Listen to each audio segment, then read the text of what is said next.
Hello and welcome to Connections, Forum for Relationship, Expression and Healing. This is episode 46 with our special guest, Marianne West. Our shows offer single episodes and short series of talks and interviews regarding the most important areas in a human life, such as relationship issues, personal expression, self-development, and also cultural development, as well as healing these areas. The purpose of our show is to give you inspiration and also to teach you new skill with which to handle the issues which are connected with our topics. So today we move again into the category healing. We have talked a lot about energetic healing and other modalities in past episodes. So today we will address the healing capacities of food and the connection with our mood, which is especially challenged when we have the diagnosis of a life-threatening illness. So before we did introduce our guest, some information about us, your hosts. I am Margarita Crystal Lotus. I am an intuitive life and business mentor who help professional women overcome emotional overwhelm and stress and also restore their energy so that they can have fulfilling relationship and watch their career flourish. I also have a private retreat center here in Kingston, Ontario, where I see private clients for weekend retreats. Now, Heidi, over to you. Yeah, thank you, Margarita. I'm Heidi Hornlein from thepowerofrelationship.com. I'm a voice therapist, a relationship coach, and many other hats I'm wearing. At the moment, I'm a host for Hangouts, as is Margarita, and it happens that exactly yesterday, we were talking in the Wisdom Factory show of a similar topic, and I invite you to go there later to see that. Anyway, I'm living in Italy together with my husband Mark. He is American, and we have a retreat here and a physical place where people can come for courses and also for holidays, and this is also a cultural association. And I think I have talked enough about myself, and now I want to talk about Marianne West. Marianne West is grown up in Germany and actually in the same house as myself, because Marianne is my sister. She left for America in her early 20s, and she has explored many things, including traditional roles as a wife, and she's a mother of 3 children and already grandmother. And she ran a grocery store for many, many years, and then she became a writer and a yoga teacher, and she's a passionate gardener. When you come to her house, you won't find many flowers in front or, ordered things like in all other houses, but you will find vegetables, beds, and wonderful with flowers in between. But she is really doing wonderful things, and she discovered permaculture in 2011, and she felt a sense of homecoming, or being able to give a name to what she was already practicing. It is healthy food. I know every day she did a smoothie for us in the morning when we were there to visit her. Healthy food, from growing to eating and sharing. Environmental activism, community building, and yes, even teaching yoga fits into the practice of permaculture. So we have invited her today because she was able to use her knowledge for the right foods, how to grow them and how to prepare them in her husband's healing. And I think she will tell you more about it herself. Marianne, first of all, thank you that you come to your sister's event. You're welcome. Of course. Okay, so when we left you 2 years ago, there was the diagnosis that Mike had cancer. And could you tell us a little bit how it was for you, for both of you, and what were the decisions? What action did you take? What decisions did you make, and so on? Sure, I'm happy to. So we got, it's actually almost 3 years ago now that we had the diagnosis. And at the time, we were fairly newly married. And I think first when you're faced with that diagnosis, a lot of fear comes up. And I think for my husband more so, because he actually came home from a doctor's appointment and said, it's benign, it's not bad, right? And then we went to an appointment and I was all, wow, Kaiser, which is our insurance, it's a, HMO, and they're very conservative, but they asked us in for an appointment. And I thought, they're really proactive. They want to tell us what to do to prevent bad things to happen. And when we got there, the person kept talking about cancer, cancer, cancer. And I'm like, wait a minute, he doesn't have cancer. And she said, no, he does. So, and my husband is a dentist, so he's very familiar with medical lingo, so to speak. But it shows you how deep the fear is when you're faced with that kind of diagnosis, and also the power of denial, where you just don't want to deal with it for a while. And so we worked through that and got to a place of where we actually were able to talk about it and start exploring. So we looked into a lot of different possibilities. And what is offered by regular medicine, and his cancer is prostate cancer. So basically you can have radiation or you can have removal.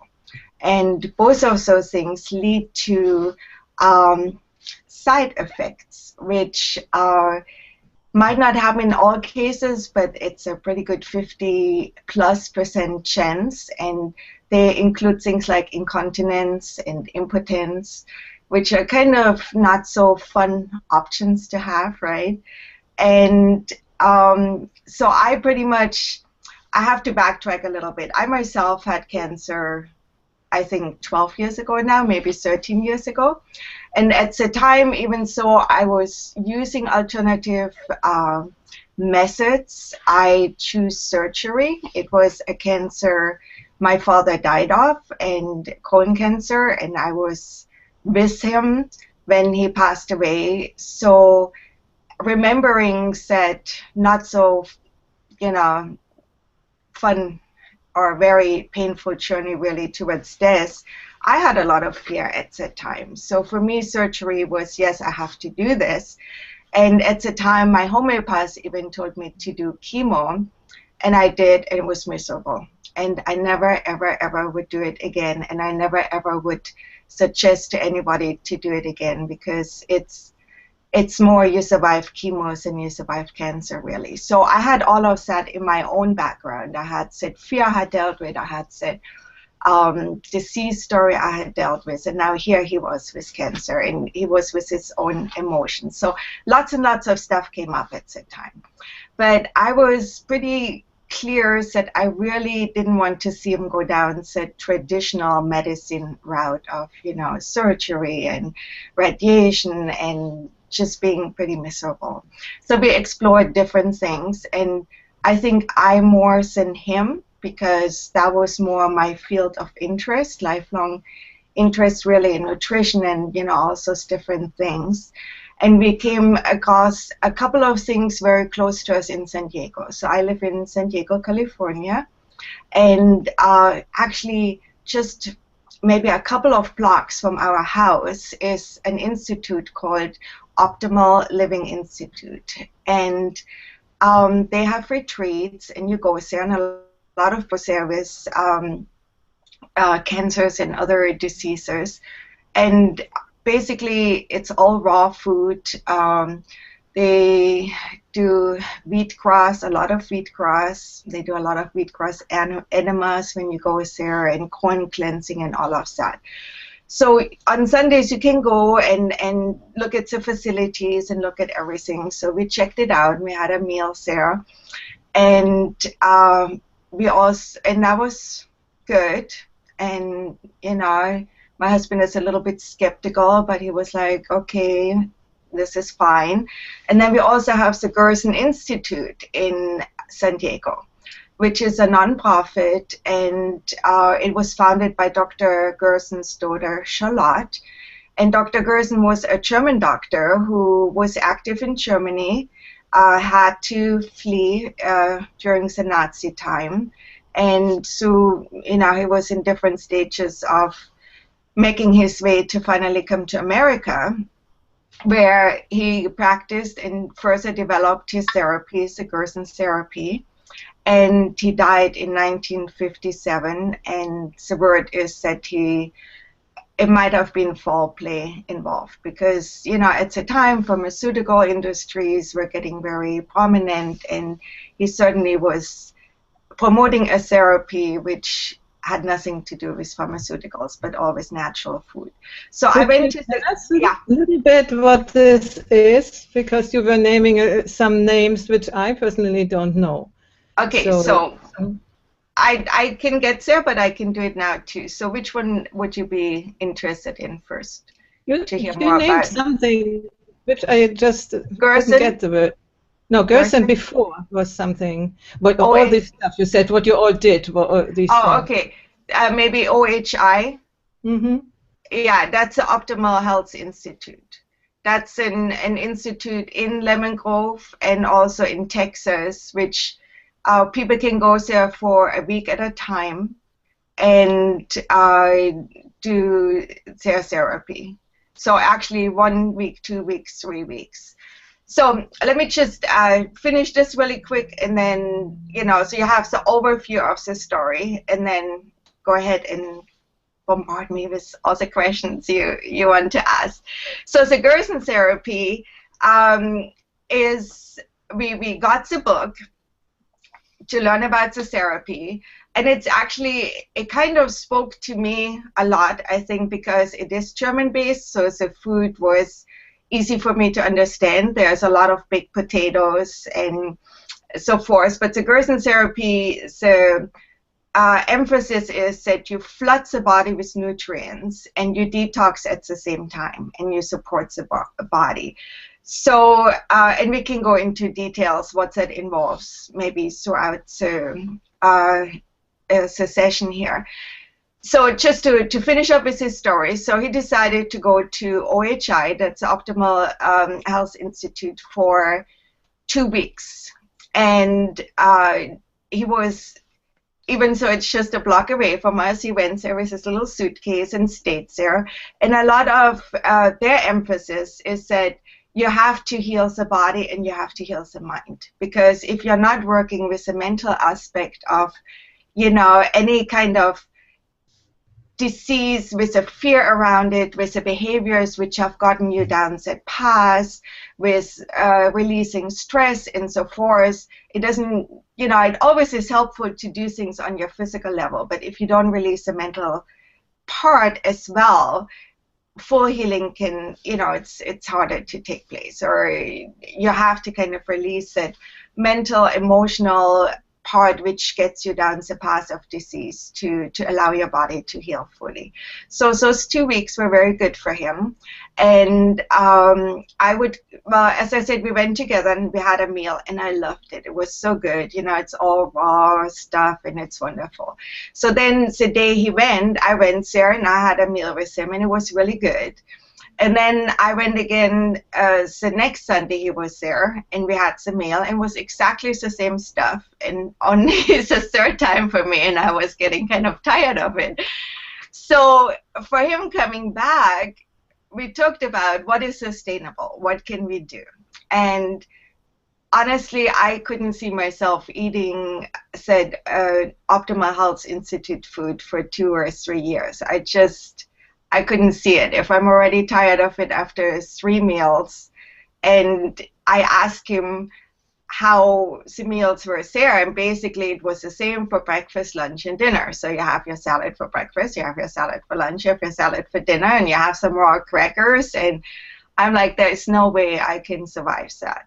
And so the Gerson therapy, to me, felt like we can do this. So we discussed, we talked, and that's what we chose to do. And then it was a long journey, and so we can go into details about that. So sounds like good? Yeah, there is a comment here. Pamela says, can you talk more about behaviors and how they approach releasing unhealthy emotions? Okay, so they meaning Optimal Health Institute, I'm assuming. So what they do, they have classes every day, and they have classes in breathing techniques. They have yoga classes, and all they call themselves inmates, but obviously they are not necessarily inmates in a prison. They're people choosing to be there, but that's what they call themselves. So they encourage breathing exercises, and they're also a little bit religious based. So they give when you come and sign in, you get a big notebook, and it has a whole bunch of writing spaces. Said you're encouraged to write every day. Said you're encouraged to explore your emotions, what comes along, and then they give you also different classes. They have relaxation classes. They offer massages. Part of the program is you yourself at OHI. You have to do, I don't know how many. I'm thinking it's 2 wheatgrass enemas every day, and there's a whole belief system that if you clean your colon, said a lot of negative emotional stuff clears with it. And I want to get to that later too, because it was very interesting what happened with the Gerson therapies there. And they do colonics once a week, which is personally I'm not into colonics. So basically the mind stuff is to try to teach people meditation, which it's really you kind of need to learn. It's hard to teach. You can, it's you need to want to learn. But the yoga, the breathing, relaxation sessions, they do a talent show. So they also emphasize community coming together and having fun, which I think is a big part in any kind of disease, that a lot of people in their regular life have lost the ability to experience joy and to experience laughter. And so those are like the different modalities. Does that answer the question, or not so much? I hope see a so. comment. I do hope so. Margarita, do you have a question for Marianne? I do, actually. So how does your breakfast and dinner and lunch look like? Can you go through a day of what to eat? Yes. Well, actually, let me see. I brought some little schedules, and I'm just going to hold them up because we established that I'm not very good at also screen sharing and all of that. But right here, can you see this? Maybe not, huh? Bit higher. Hold it up a little more and hold it still. Okay. Is it visible or not? Hardly. Yeah. Okay. Well, this is basically a whole list, and this is what our week looked like.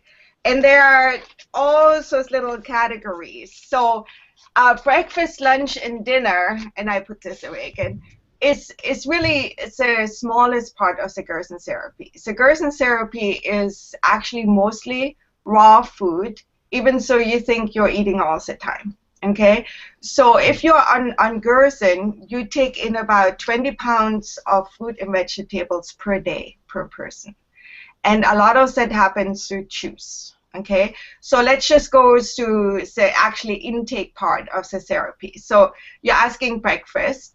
For breakfast, you can have an orange juice, and orange juice, according to Dr. Gerson, is the least valuable juice in terms of nutritional value, but he included it in the therapy because it's a juice most people are used to, and especially in America, having an orange juice in the morning is like a very common thing. A lot of people do that, right? So you would have an orange juice, and then you would have oatmeal. And so oatmeal is not soaked. You might be aware that you're supposed to soak oats overnight to remove certain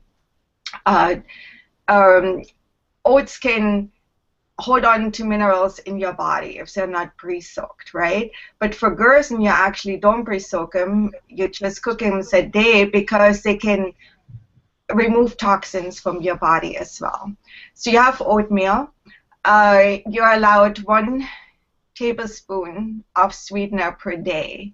So that could be like a honey or something like that. So you could use that on your oatmeal, or you can save it. You can have fresh fruit, unlimited, and you can have certain dried fruit, but you don't just eat them dried, like raisins or apricots or whatever. And everything has to be absolutely organic. Okay, there is no commercial anything. Everything has to be organic.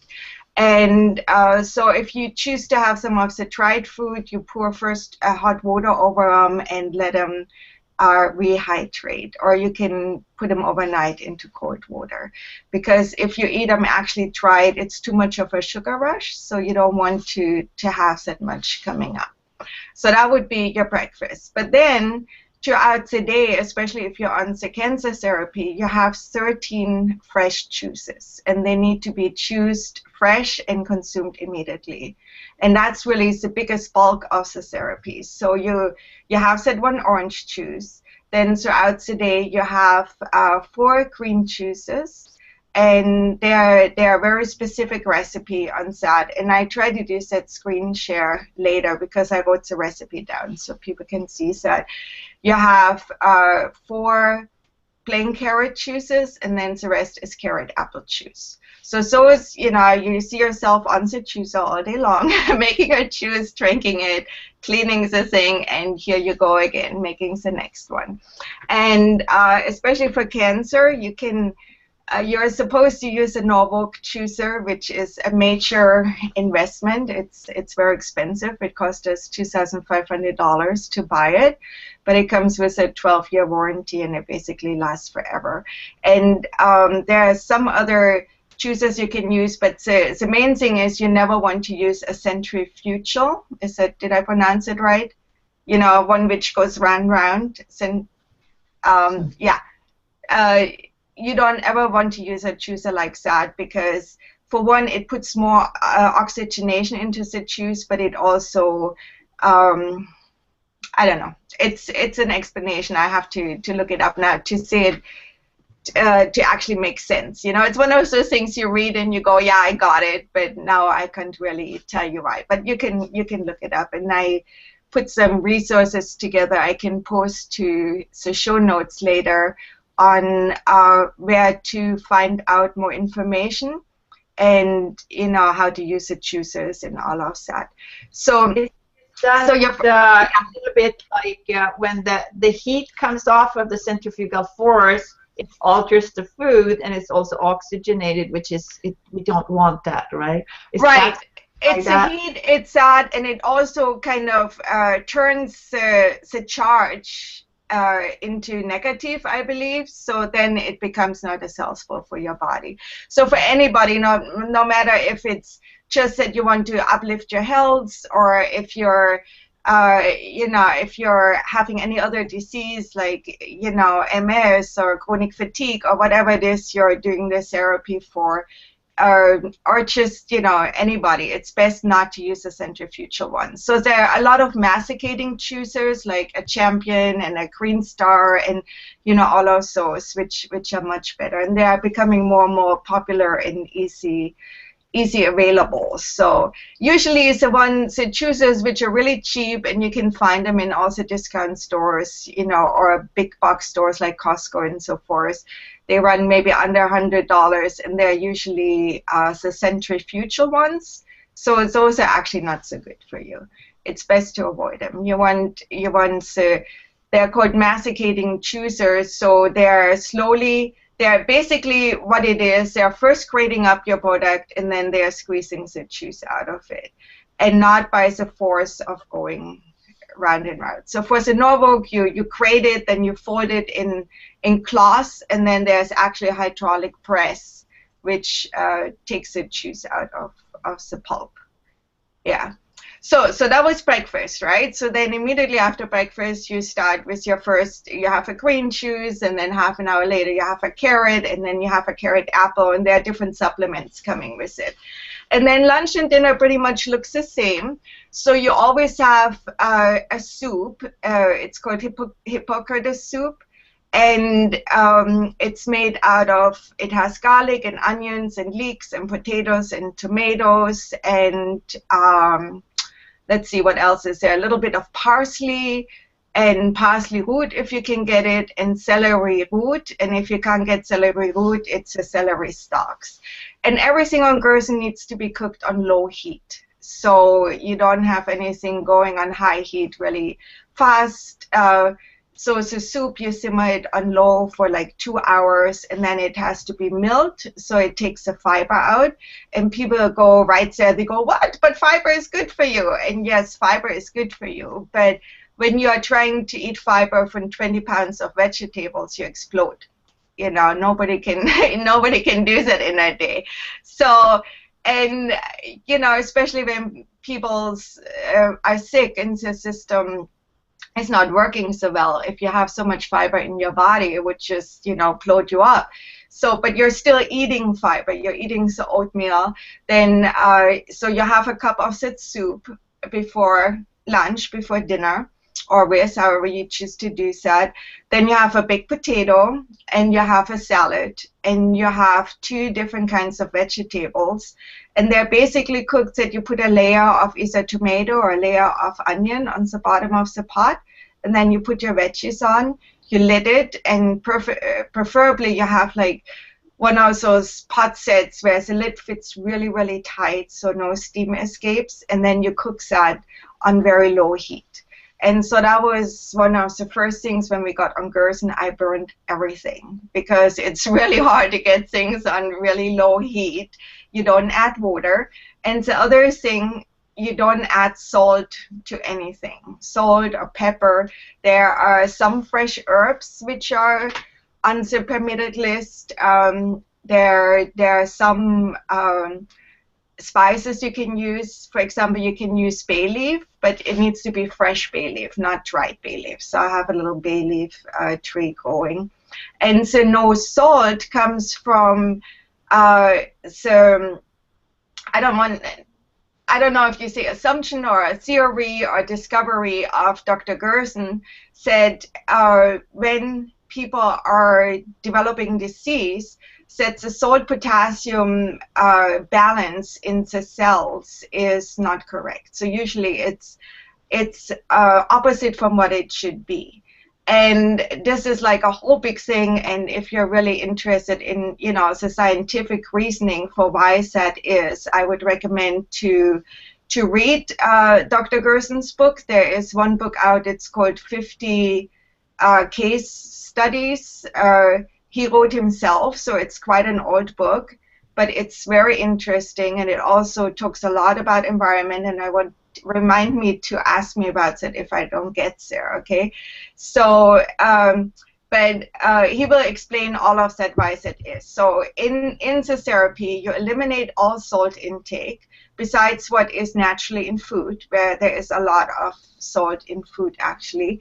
And then you also take potassium supplements, and they're very specific Gerson potassium mixes you take. For example, you take in a lot of apples, they have a lot of potassium, so that particular kind of potassium is not included in his mix because you're already getting it out of the diet. So one of the things is to bring the salt-potassium balance on a cellular level into balance again through the diet. So now you have the diet, right? So you're eating your potato, you're eating your salad, twice a day, you're eating your 2 different kind of vegetables, the soup, and then you're really filling up on all those juices you have throughout the day. We have a question there. Okay. Pamela is asking, are you growing your own bay leaf, I may try that. I love having something growing in my kitchen at all times. Yes, I do. And bay trees are a Mediterranean plant. So they're actually a tree, and if you put them in the ground, they get huge. They can get 10, 20 meters high, or higher. So I have mine in a pot outside, and I live in San Diego, so it's a bit of a Mediterranean climate. So I can keep it outside all year, but it would be very easy to put it in a nice pot, maybe like a 5-gallon, like this size. So because, I mean, you could keep a little one, but if you harvest every day from it, then it might get pretty sad looking really quickly. So I would, maybe a pot this big, and get your little bay tree, and nurseries have them, but you could also probably order them, get them online. They're actually very pretty. They have so nice green leaves. Mm-hmm. And the fresh leaves taste way better than, yeah. There's another comment from she says, cooking on low heat, you will preserve the enzymes too. And this is a very interesting fact to know that. Right. And that's like, enzymes is so important on the Gerson therapy, because, the enzymes help your body to heal and to stay healthy. That's why you drink the juices fresh. Yeah, everything is on low heat and so forth. So thank you, Pamela, for bringing that up, because I probably would have totally forgotten about those enzymes. Yeah, and so you want to drink your juice very slowly too, so you have it in your mouth, since you already absorb a lot of nutrients in your mouth before it hits your stomach. But still, you need the whole day for cooking and eating. Yes, you do, and that's not all you do. It's actually, when I read, and this is definitely part of my journey here, it's like when I read the book, they were saying, well, the only drawback of the therapy is that it's so work intensive, and said you should hire 3 people to help. And I'm like, yeah, right, I'm German, I know how to work, blah, blah, blah, blah, blah. The whole ego thing came up, and then when we started, the first 2 weeks, now, my sister knows me, and the rest of you don't, but I can work pretty hard. And when I had my store, I was working 7 days a week. I was working 12, 13 hours, which is not healthy. I don't recommend it. I think it was part of the past why I had my own dealings with cancer. But, I can do it. I can tough it out. I can do it, right? So the first 2 weeks on Gerson were the hardest weeks of my life. I mean, I got up at 6 in the morning. I didn't shower, just put my clothes on, started in the kitchen. I would go to bed at 9 o'clock at night, totally exhausted, didn't have a shower yet, probably didn't get dressed yet, had carrot pulp all over me, and it was just amazing. The amount of, and I did it as well, because, well, I started to first just do the juices, and then I did the full therapy, because you might as well do it. It's hard to have any other foods in the house if you want to really go through it, right? I didn't want to have temptation for my husband to be there, so I eliminated everything we couldn't have. And so basically, you prepare 40 pounds of veggies. So between just getting it to your house, in a week, that's like almost 300 pounds of produce, right? You have to schlep home. You have to wash all of that. You scrub it. So basically, you wash everything in tap water first, and I add some food-grade peroxide. So if there's any kind of pathogens on there, said they're eliminated, right? So you soak it for a little bit, and you drain it. Now, our water has fluoride in it, so that's very bad. Even so, I have a whole house filter, which it takes out the chlorine. When we installed it, I didn't know that our water district had added fluoride. Doesn't take out the fluoride, and that's another big part of the Gerson therapy, is to eliminate all toxins from your environment. So water is the first. So you can use, for everything you intake, you use distilled water, or you can use reverse osmosis water, as long as your district or your well doesn't have fluoride in it, because even distilled reverse osmosis does not remove fluoride 100%. So of course we had to go get water. So now I wash everything, then you have to rinse it into good water. Then, you know, you prepare all of this. So you prepare the soup. The soup you can prepare for 2 days in advance. So you cook it, then you mill it, then, you know, you do all of that. You always have tons and tons of pots. There's obviously no microwave. Microwave is a big no-no. You don't use that, right?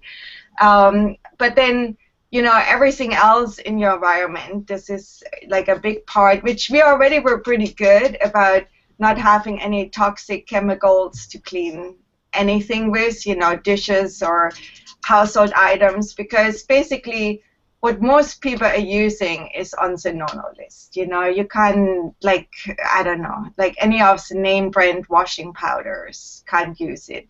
Any of the name brand dishwashing stuff, you know, your body soaps, your shampoos, especially, you know, anything you put on your body goes everywhere inside your body very fast, especially on your hair, on your feet, which is a great thing to know when you use aromatherapy, for example, because if you apply oils to the bottom of your feet, it goes everywhere in your body very fast. But especially shampoos have so much stuff in them which are actually cancer causing, hair dyes, you know, I mean, you name it, you go there. For a while when you first start to adjust to the therapy, you feel like the whole world is trying to kill you, you know, because, I mean, as I say, I was already pretty aware and we used a lot of stuff, but there were still a lot of things we had to eliminate and get rid of, and just get into awareness, you know, so, wow, even... Let me ask you something. Yeah. Let me ask you something. Yeah. You are talking about getting healthy by food and doing all this work about it. And we were talking also about mood. What is your mood when you work the whole day? Well, you know, in the beginning, it was pretty difficult, and there were, you know, other things involved. It was difficult for my husband to adjust and all of those things. But let's get to the mood in a second, because there's a whole nother part. So we got the diet part, right? So, you know, kind of what you're taking in. There are supplements you take, which are, you know, certain things to support your body, part of my enzymes to help digestion, and there, you know, a lot of different things. So if you really get interested in the therapy, it's best to go to the Institute website and, you know, look for the specifics, right? But then the other big part of the therapy is enemas, and you don't do colonics. Colonics is like a high, you know, it goes higher in your body. So that one, personally, I don't like it, and I have read a lot of literature that it actually removes a lot of beneficial bacteria from your colon. But the coffee enemas are actually, they're not there to clear your colon. They're there to bring the coffee close to a blood vessel, which is you just have it in the lower part of your colon, so to speak. And you insert the coffee, you hold it for 15 minutes. And in those 15 minutes, your body should have come by your blood supply. I don't know how you describe it, but you know how our body constantly pumps blood all over the place, so it should have come by 4 times. And this particular blood vessel is very close to your liver gallbladder, so that coffee is supposed to stimulate to shed toxins out of the liver. Because here is this other theory that if you have disease, that your liver is damaged, and especially if you have developed cancer, that your liver is toxic, so to speak. And the liver can rebuild itself. So yeah, 1 second. So you're helping to detox the liver, and then for it to become healthy again. Yeah, Heidi. Did I understand right? You have coffee in your intestine? Yeah. Oh. So enema is like it, no, we call it upside down coffee, and we call it a coffee break. And that was actually the one thing where I was like, I don't think I want to do that. That just sounded too weird, too like whatever. you know, and then I did read more about it, and so actually some of the reading I find is when you start putting so much nutrients into your body, right? Your cells, you detox everywhere. But if you don't support your body to get rid of those toxins, you can actually do more harm to yourselves than good, because now you're having all those toxins which were kind of encapsulated in your cells floating around your body. So you need to try to get rid of it, right? And here's the funny thing. So the coffee enema was this thing where I was like, I don't want to do that. I think, yeah, no, you know, like this thing.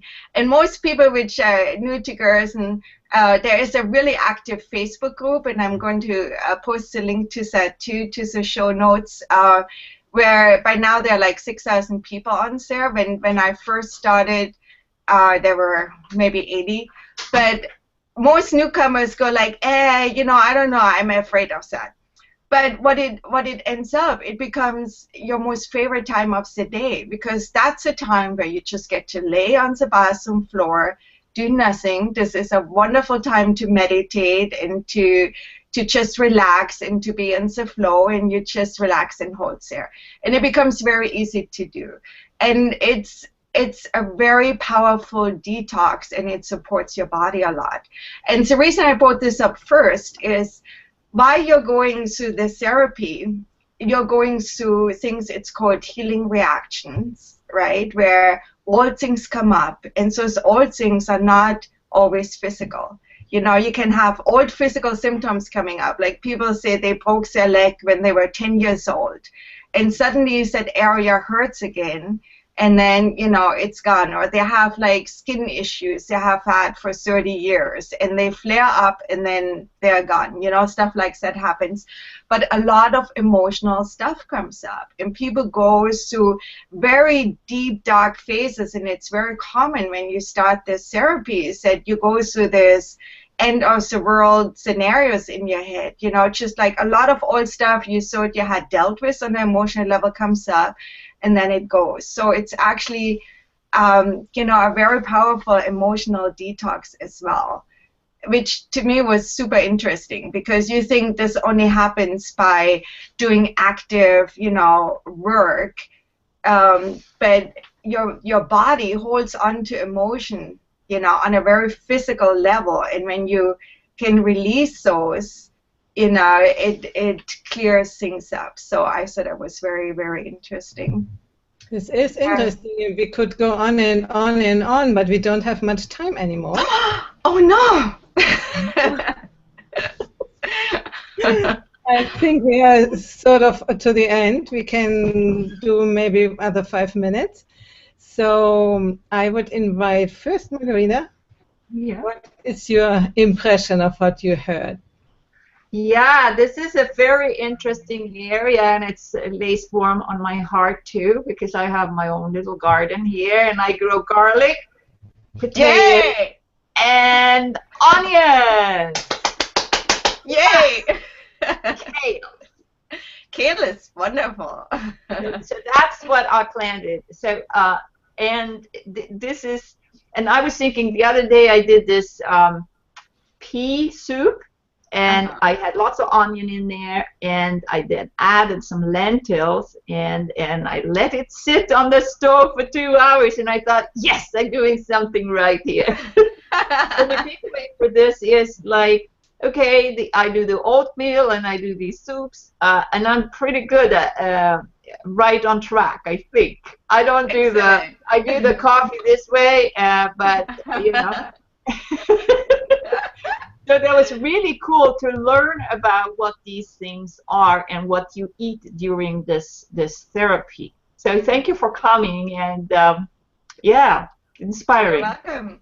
Yeah, and for me too, as Marianne is my sister, but actually we didn't ever talk about that. And that's why I invited her to talk in public about her experience. So the last thing we would like to know, how did the cancer go? Oh, it went very well. I mean, the cancer didn't. It went away. Hopefully also away. It's you know, it's hard to tell with prostate cancer, because you have a blood test, which is not always reliable, but we went with that, and the numbers were going down, so I don't think we want to do another biopsy. Biopsies by themselves are controversial. If there's cancer there, it actually by piercing it, you could actually spread it and so forth. So, but so far so good. So and there was definitely a lot of changes in everything. It's when you're on this therapy, your skin changes, your everything changes. So your outlook, your energy level, it's pretty amazing, yeah. So, but it's not for the faint at heart, and if somebody is by themselves without support, I don't think it's the right way to go. I mean, if you have plenty of money to hire those 3 people, yeah, but, but it's definitely there are aspects and elements to, and everybody should do, just eliminate all the toxic input from your life, which is, your mattress, your body care things, anything coming from the store. Have air cleaning plants in your house, especially in an environment where windows are closed a lot. A lot of times the indoor air is more toxic than the outdoor air, because the furniture exudes fumes which are actually toxic to breathe. So, but then there are things you can do to kind of mitigate that. So yeah, it's pretty interesting. It was definitely a long learning journey. I can say it was easy, and it, on all levels, but it's also very powerful. And so that Facebook group, I have met people which were stage 4 cancers, which are doing fine now, and so. And then, for others, it wasn't the right therapy, and then you have to look for something else. And I think that's, whatever you choose, that's always what you need to do to have an open mind. There's not just one way to go, and everybody's different, and everybody's mind is different. So, if something feels right for you, then maybe, that's the way to go, but always still be open, that maybe you have to look into other ways too, Thank you. Yeah. This fits perfectly in what we heard yesterday by Lynn Feldman, and I will post the link to the show, Integral Healing, where she says you really need to find for every illness your own way. And it doesn't mean do only classical or traditional medicine and don't do anything of the other stuff, or do only all the other stuff and nothing of the other. Like really check out what is needed in your case to be addressed. And she gives a wonderful map to follow and to look where to go. Actually, it's the integral map, and it's our specialty. There's Mark sitting here and listening. He's co-hosting this show. So, thank you. Oh, you missed here. Come on down. Let's see your face. I heard every word, and I'm going to check this out very closely. You should. What do you do with all the caffeine in that coffee? Because it gets absorbed in your intestine, no? Yeah, but not like when you drink coffee. It's oh, different. gosh. I thought this might convince me that I could do it. It's a direct way. Well, it helps to get rid of stuff you don't want, that's for sure. Okay. Or maybe that's what you need to keep going, so you can get all those juices down throughout the day. Who knows? So, thank you. I think we have to close down now. There is Pamela sending the link. Pamela in English. I would say Pamela, excuse me. There is a link to a recipe. She has put it down, and there's also Cesao Caxias, and he is writing in Spanish, I guess. So welcome that you are here. Portuguese, okay, good. I didn't understand that. So thank you again, and Margarita, next show, next Thursday, what is on? Yes, you invited your sister today, and I have invited my younger sister, who is a ballerina. Her husband is a composer, and I just had a test hang out with him the other day, and his work has been performed in New York and Ottawa, I think in Montreal and Venice. So we're going to talk about sounds and silence. Nice. Wonderful. This is one of my preferred topics, sounds. Ooh. So thank you everybody for watching, and we welcome you next week at the same hour. And bye bye. Bye bye, Marianne. Bye bye, Maria. Bye.